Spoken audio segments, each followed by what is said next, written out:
Oh, mga par, bali ganito lang ang nagpuputput nito. Oh. Iisa-isahin nyo lang, tingnan nyo. Lalaki. Ang pupula niya. Oh.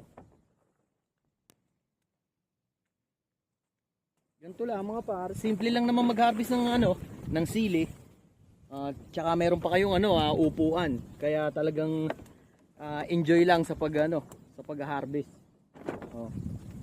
Ganun lang kadali siya mga pare ko, yo. Hanggang sa matapos nyo kada iras, edi balik na ulit kayo sa kabila. Oh. Tingnan oh. Lalaki.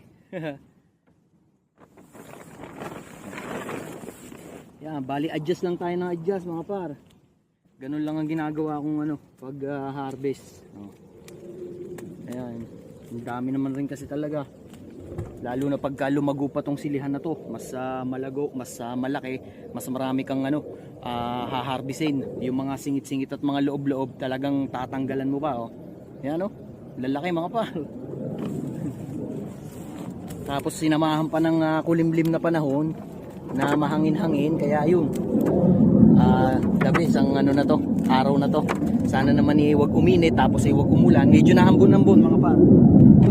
Okay, sana nga lang wag lumakas para tuloy-tuloy lang yung pag-harvest.